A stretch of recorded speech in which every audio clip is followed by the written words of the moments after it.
namhlanje ubizwa ngenyoni umuhlala umfazi omnyama ubizwe ngedimoni muhlabile for abadala bakubiza ngenhlobo endiyala mosaqoka impahla yakhe amanga aqoka ibheshu manje bazothi ngiyasangana awukibuyele esimpandeni ngithi kwesinye seyikhathi noma ngabe kuthiwa uyakuthanda ukubukwa kodwa kufanele uyibheke ezinye izinto ofuna ukubukwa ngazo. Lona wesilisa owaziwa njengomlandeli wama-Blue Nation ku-Facebook ubejwayele ukwaziwa ngokuphawula ngey'ndaba zabaculi, aphawule ngazo zonke ngabo bonke abaculi nangey'ngoma abayikhiphileyo.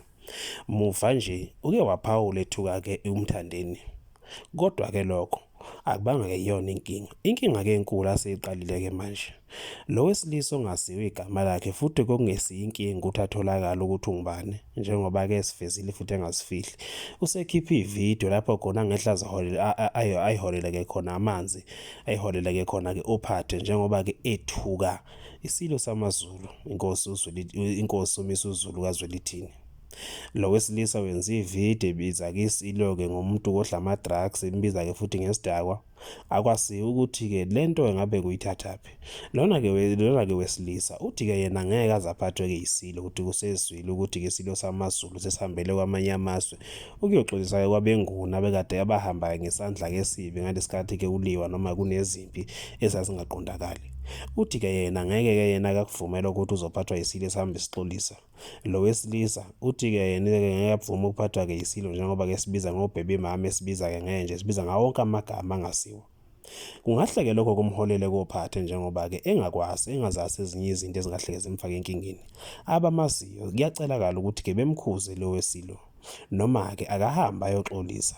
Abeke-ke phansi umoya njengoba-ke lokhu akukhulumayo nakushoyo njengamanje kungase uholele kamanzi-ke ngomsele njengoba-ke abaningi lenkulumo-ke bengayinambithisisi kahle futhi-ke becela-ke abazomthetho ukuthi mabangenelele ekuthenini-ke kubanjwe-ke noma kutholakale-ke lo wesilisa. Kuyaziwa phela ukuthi futhi kuyiqiniso ukuthi akekho umuntu ongavuma ukuthuka ubaba wakhe. Isilo samaZulu umisa uZulu kaZwelithini uyisilo esesihlalweni. Yena-ke njengokukhuluma kwakhe uzwakala-ke kuwumuntu okungazi ukuthi kuhambisana-ke nohlangothi-ke lokwaSimakade njengoba-ke ethema ngabe-ke siyangasigcineni kwevidiyo yakhe ekuvezile ukuthi-ke isilo-ke yena sibona njengesilo uSimakade kaZwelithini.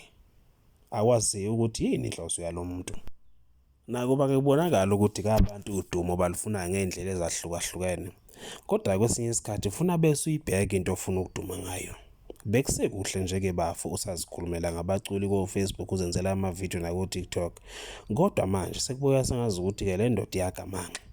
Kuyacelakala-ke nokho ukuthi-ke isilo noma kabe umthetho eningizimu eSouth Africa kanjalo-ke naKwaZulu Natal mabamthathele-ke inyathelo lo wesilisa njengoba-ke ethinta kungangezwi lakhe. Kusho ukuthi nembala usephinde wagamanxela phela nakwaphinda angene njengoba isilo lesesikhona siyasazi ukuthi-ke saba-ke umhlonishwa sabekwa umhlonishwa lapha-ke inkosi-ke umntwana kokwaphinda angene owakufezayo ukuthi nembala isilo esifanele ukuthi-ke sihlale esihlalweni umisa uZulu kaZwelithini. Manje uma ngabe-ke lo wesilisa esethuka-ke isilo kanjena lokho kukhomba ukuthi nenhlonipho kayisekho.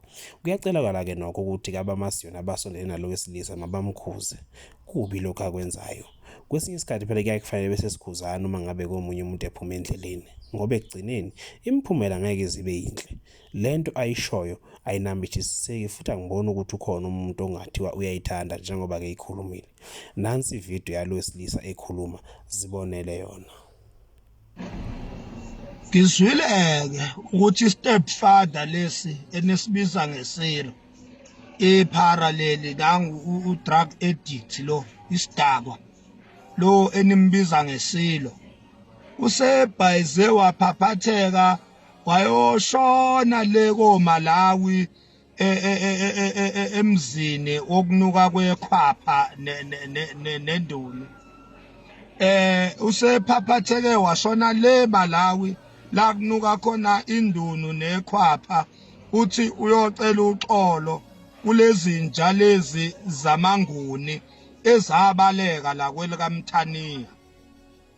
Sithi-ke thina siwuZulu asihambisani nalo masemba lawo thina angeke sithi masixosha izinja zonile la kwelikaMthaniya ebese sihambe sikhasazela ngemva kwazo siyilandela sithi siyilanda eMalawi, siyilanda koZambia, siyilanda koTanzania, siyilanda kuphi koZimbabwe. Amasimba lawo izona lezinja ezabaleka la kwelikaMthaniya sibalekela uShaka ekumele zibuye zizocela uxolo, ziguqe ngamadolo, sihlawulisa inkomo ezithi mo ngezono abahamba bezenzile la kwelikaMthaniya.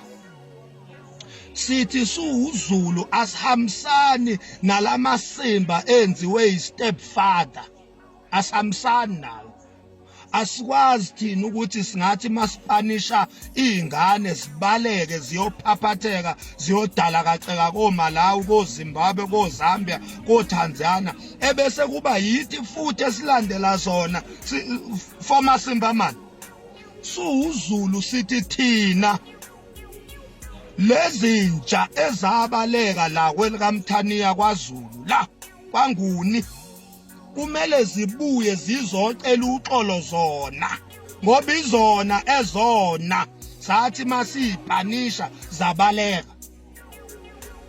Kumele zibuye zizocela uxolo. Ngibala zona lezinja esezanuka indunu namakhwapha le koMalawi nalezi elapha ya elokhuzeni, ithi azibuye zize kwaZulu zizocela intethelelo, zicela uxolo. Ya isilo sethu esingesona istepfather, esingesona isidakwa, esingelona idrug edict, uSimakade samakhosi, ya uyena eziyofika eguqe ngamadolo kuye zicela uxolo, ngoba uSimakade thina isilo sethu. Asinaso isilo thina esu-stepfather, asinayo lo shidi leyo yesilo thina. Esethi isilo thina uSimakade, indoda eqonde ngqo, insizwa ephethe isiko lesintu samaNguni noZulu. uSimakade vudla amadoda. Insizwa madoda, wachamisela Mdlokombane, wachamisela lapha kuSimakade, insizwa leya. Isona silo-ke okumele zonke lezizwe, ngisho amaSwati kuyomele abuye azocela uxolo laphaya eNdlunkulu kuSimakade. Lento nje ekuthiwa iyokwenziwa eMalawi, thina samaNguni kwaZulu asihambisani nayo. Angeke thina sihambe sixolisa ezizweni ezaphuma zaxebuka zabaleka kwelikaMthaniya ngoba zonile. Kumele zibuye zizocela intethelelo, icela uxolo, sizamkele ziphethe inhlawulo. Lapho-ke la izinto ziyoqonda khona kubantu. Umbuzo komkhulu othi ngibaba kabani yena lona ongakwazi ukuthi umuntu omdala uyahlonishwa? Ngumfo kabani yena lona ongalwazi usiko lwesintu? Ungumfo kabani yena lona ongazi ukuthi kuhlonishwana kabili emhlabeni? Angeke phela sikufihle ukuthi uma ngabe ungahloniphi kwaZulu wawubizwa njengesixhwanguxhwangu futhi uthathelwe izinyathelo. Lona othuka abantu abadala ukhuliswe ngayiphi indlela futhi ungumfo kabani? Makathathelwe izinyathelo lona ninabisilo. Makungabhekwa nje ukuthi ngoba nakho mhlawumbe esama ukuhlekisa ku-Facebook bese kuthathwa sengazi ukuthi into encane. Le ayenzayo iphumile esandleni futhi iyadinga ukuthi inakekelwe. Kube khona abazoyibhekisisa ngeselibanzi bese bemthathela inyathelo, ngoba ayikho emthethweni futhi ayikho inhle. Umuntu nomuntu uyadinga ukuhlonishwa njengoba naye ekudinga ukuthi bemhloniphe.